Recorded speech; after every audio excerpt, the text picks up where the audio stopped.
na pending to eh. At kawawa naman dahil umasa na ito. Tinawagan natin to actually nung nakaraan.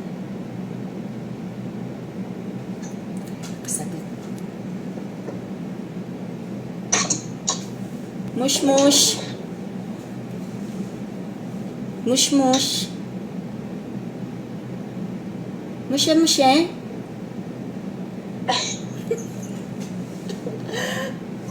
Mush mush. Marhaba. Gandang gabi po. Ayun. Naku, natutulog ka na yata eh. Pasensya ka na, naistorbo kita. Bukas na lang ako tatawag. Bye. Hindi po. Ay, hindi.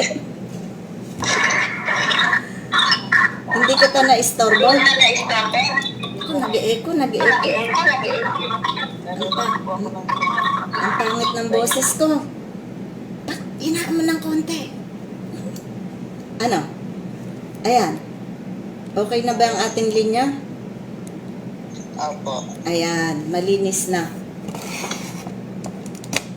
O, kamusta ka naman? Ikaw ay si Ani, teka, masyadong maraming, Ani Sawit, tama? Ina po. Ay, bakit, Ani, Ina yon? Ayan ang sinasabi ko eh. Pinapahirapan niyo yung ate Rem niyo magbasa eh.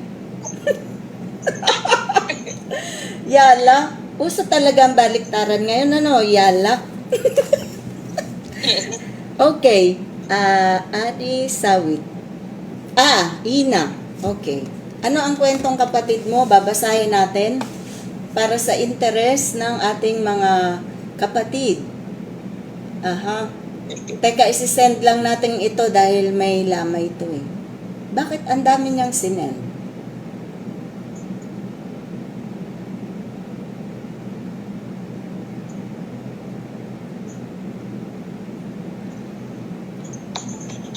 Baka double send lang. Yala. Anyway, kahit madoble, sige na. Baka yun ang nakatadhana. Yala, eto. Si-send natin. I-send ko lang yung pera ha. Kasi, ano to, kailangan nila pang kape, tinapay. Lumapit sa atin, namatayan ng asawa. Ayan na po. Ayan na po ang resibo. Ng GCash. GCash 3,000.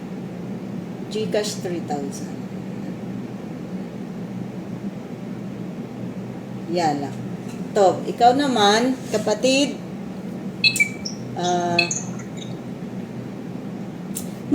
moderator, isa sa trabaho ninyo, ipaalala nyo sa akin kung maganda naman yung anggulo ko dyan sa camera. Diba, no? Ina? Maganda naman po. Minsan, makikita ko yung anggulo ko.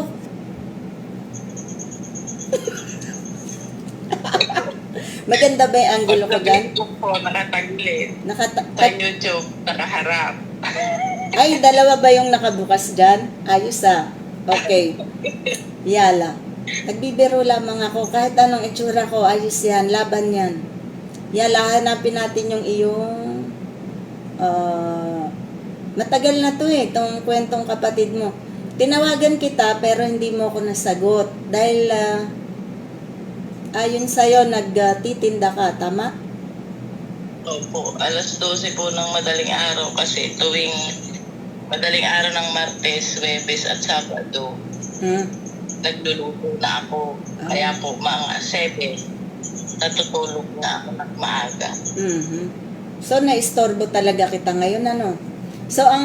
Hindi naman po. Yung Tapos naman ang balik kanina. Okay. Pag nagluto ka, yun yung araw ng tinda mo. Opo. So, ang tinda mo lamang ay TTHS. Tama? So, yung NWF, pahinga. Yan po yung preparation, mamalengke. I see. Gagayat ng mga... Kahirap ng buhay, ano? Pero tiyaga lang. Okay. So, ang sabi mo rito, babasahin natin para sa interest ng ating tagapakinig, kung meron man. Sabing ganon. Ina Sawit. Paksiw na salmon po, Ate Rem Abara. Para sa tatay ko. Paborito ni tatay? Okay.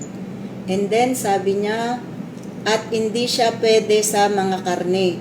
At lagi namamaga para niyang pag nakain ng kahit ano, klase ng karne. Hindi siya pwede sa karne. Opo. Isda lang at gulay ang pwede. Yala. Tapos, ibabahagi ko lang ang aking kwento na nais kong matulungan ng aking tatay na makapagpa-general check-up. 'Di ba?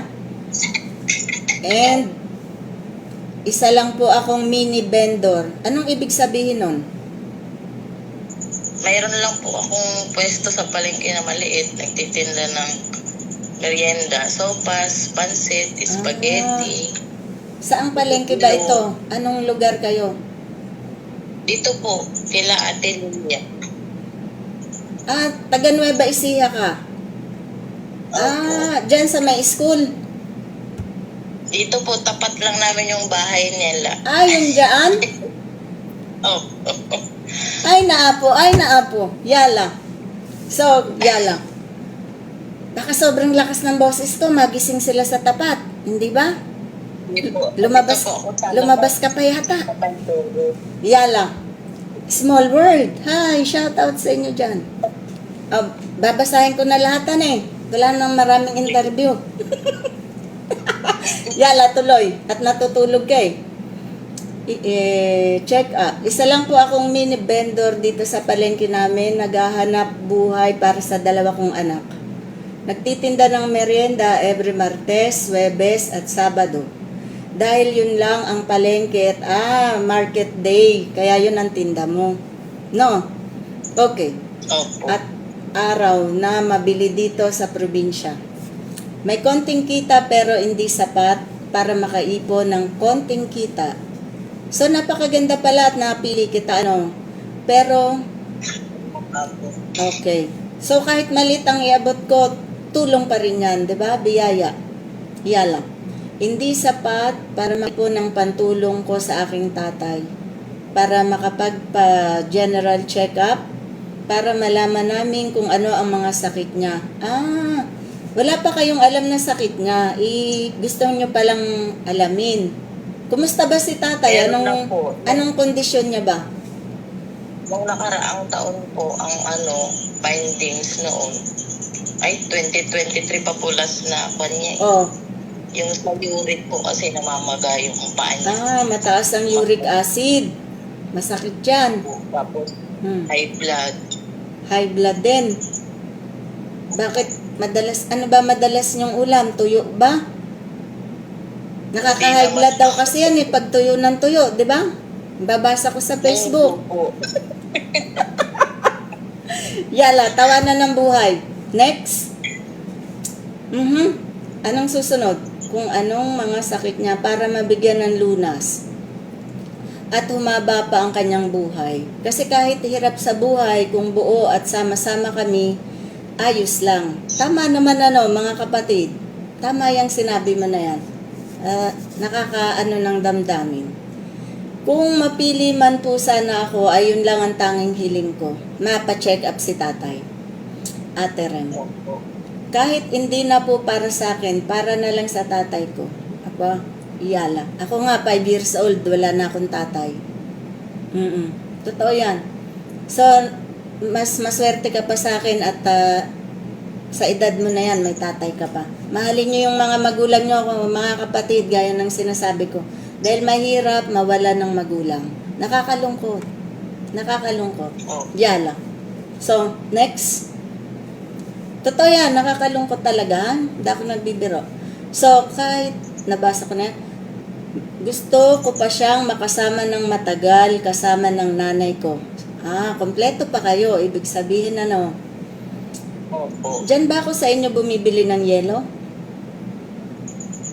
Kung katapat ka mo, di ba? Opo. Yala, tuloy. Yala. Dahil ang kita ko sa bawat pagtitinda sa palengke ay sakto lang sa pang-araw-araw na pangkain namin ng pamilya ko. At pambigay na rin, pambili ng ulam ng aking ama't ina. Yun lang ang kwento ko, Ate Rem. Sana po ay mapansin nyo rin ang aking kwento. Ano ba ibig sabihin ng emoticons na to? Kasi may cry, cry, cry. May pray, pray, pray. Ito naman, love, love, love ba to?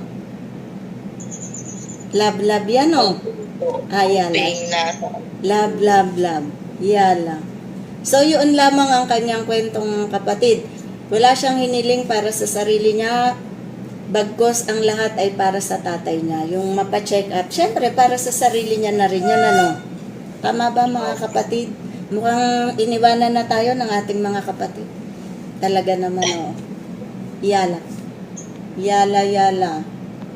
Meron naman, may nagko-comment pa nga eh. Ayan na sila. Yala, mabalik tayo sa'yo. So, sa pang-pa-check up, at eto naman kasi parang pakonsuelo pa lamang natin, ano? Kung nga hinahati-hati lang naman natin yung ating budget. Tama, mali? No? So, kahit pa paano, baka sakali makatulong, ano? Sige. Kasi pag solo winner, 5,000 yan eh. 'Di ba? Sige, mangangako ako sa iyo ngayong gabi na ibigay mo sa akin yung iyong GCash account with name and number. 2,500 sana yan eh. 3,000 na rin. Para naman... maraming salamat po. Okay. Pwede na rin kahit pa paano, ano? Opo. Para So, maka-check up si tatay kahit paano meron ka din diyang pambili nyo ng ulam bukas. 'Di ba? maraming salamat po. Welcome. At baka makadagdag puhunan din, ano? O magpaalam ka sa ating mga kapatid, batiin mo lang sila. Magandang gabi ka mo. Magandang gabi po at maraming salamat kay Ate Rem sa maibibigay ng tulong sa akin at sa tatay ko. Yun lang po, magandang gabi po. Kamo mag-subscribe kasi i-video compilation natin. Ate Rem, kapatid, sa YouTube. YouTube and follow po kayo sa Facebook. Tama. Ate Rem, kapatid. Yun lang. Tama. Magandang gabi po ulit. Okay. Legit kapatid talaga siya. Alam niya ang sinasabi niya. Oh, mas marunong pa nga siya sa akin eh. Ako nalilimot ko eh. Dahil kaka-edit natin, 'di ba? So, ang pangalan mo talaga ay Ina, ano? So, nice meeting you. Diyan ka lang pala. So, nakita mo ko nung nandyan ako? Opo. Talaga po mabait kayo kasi yung matanda ron na binilhan nyo ng tinapa, wala na po. Ngayon, tayo na yun. Ay, namatay na si Nana yung pinapakyawan ko ng tinapa? Opo. Talaga ba? Nakakalungkot na balita. Baka way ito para malaman ko napatay na pala siya. At sumalangit nawa yung kaluluwa niya. Paano mo alam na bumibili ako doon ng tinapa? Marites ka, ha? Hindi ka Andito po ina. ako sa labas, no? Nakikita ko kayo pag namamakyaw kayo ng mga paninda nila. Nakikita mong pinapakyaw ko yung paninda nila? Bakit hindi ka nagtinda sa harapan ko? Pinakyaw ko sana. Tanghali na po kasi kayo naman nagigising. Maaga po kami magpupunta ng palengke. Ganun ba? Oo. Inuugali natin yung mamakyaw ng nagtitinda. Bakit kamo? Yung nanay ko talaga, binuhay kami sa pagtitinda. Nagtitinda siya sa Balintawak naman. Kangkong, talbos, pandan. Ganyan. So, parang nakikita ko yung nanay ko noong araw, mga kapatid ko. Sila yan. Pero ako hindi ako nagtinda. Biro lang. Sinubo ko rin yan. Magtinda. Sabi ko, ano kayang ano dyan? Tinda. Masarap magtinda kaya. Ano? Yala, meron kang 3,000 piso. I-send mo sa akin ang iyong GCash account at kung hindi man ngayon mismo, maya-maya yan. Tatapusin lang natin tong ating live. Kung, thank you. Kung ano, hindi naman abala sa'yo, bigyan mo ko ng appreciation video. Sabihin mo lang. Papanood ko naman po yun. Diba, mga ganun ba? Para maka-attract din tayo ng parang testimony na rin na may layunin Yes. naman talaga tayo, di ba?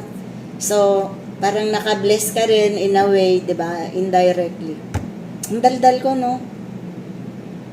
Nung nandiyan ba ako, madaldal ako? Opo. Ay, oh. Madaldal ako. Tsaka masaya kayo. Masayahin. Baka hindi. Lalo pag kumain kayo dito sa may terrace. Ha? Yala. Tob, yala. Thank you so much. Maraming salamat sa pag-subscribe mo sa ating channel at pag-follow sa Facebook. Okay? So mula ngayon, nagkausap na tayo. Magkakilala na tayo talaga niyan. Legit. Opo. Yala. Opo ulit. Walang anuman. At mag-ingat ka lagi. Good luck sa pagtitinda mo. Yes, Ingatan si tatay. Magpa-check up na. Kahit paano Yes. meron. 3,000. Yala. Hindi ito ang una at huli. Maaaring matawagan pa kita ulit. Pag yumaman na tayo. Yala. Paglaki natin. Paglaki, eka. Yala. Tob, yala. Bye. Bye-bye. Bye-bye. Bye-bye.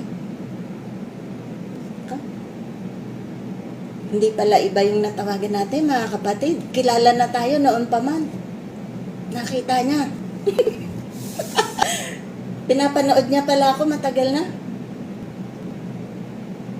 At naibalita niya na namatay na yung binibilhan ko ng tinapa.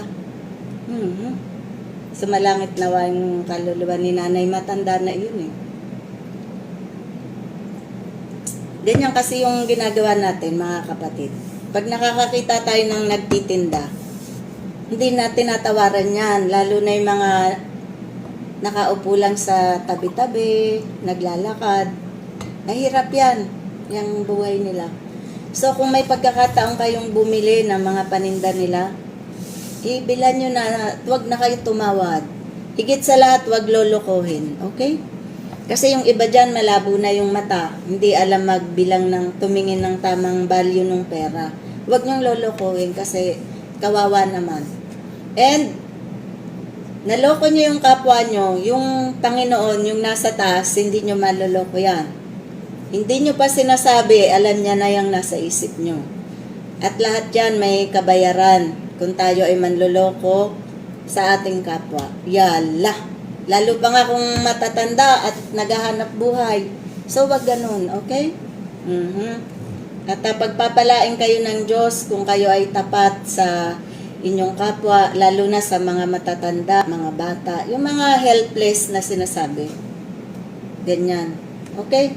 So, pilitin nating maging mabuti in a simple way. Okay? So, ganyan. Ganyan ang ating mga gagawin. Yala.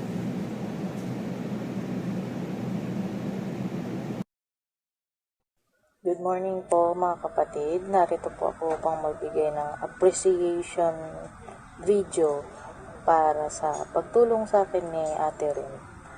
Maraming salamat Ate Rem kasi natulungan mo ako at napili mo ang aking kwento upang mabigyan ako ng premyo para sa amin. Nagpapasalamat ako Ate Ren dahil isang malaking blessings yung dumating sa akin nung gabing tinawagan mo. Sobrang saya at sobrang pasasalamat ko ng pamilya ko sa iyo Ate Ren. Maraming salamat Ate Ren. Narito rin po ako upang mag-invite sa inyo sa pag-follow sa Ate Ren Kapatid page para po mas lalo tayong dumami at mas lalong maraming matulungan si Ate Rem dahil yun po ang kanyang parang mission dito sa ating mundo ibabaw. And inaanyayahan ko rin po kayo to subscribe her YouTube channel Ate Rem Kapatid. And more blessings sa'yo Ate Rem, more power and more blessings. Maraming salamat po ulit. Yun lang po. Maraming salamat po ulit Ate Ren. Bye-bye.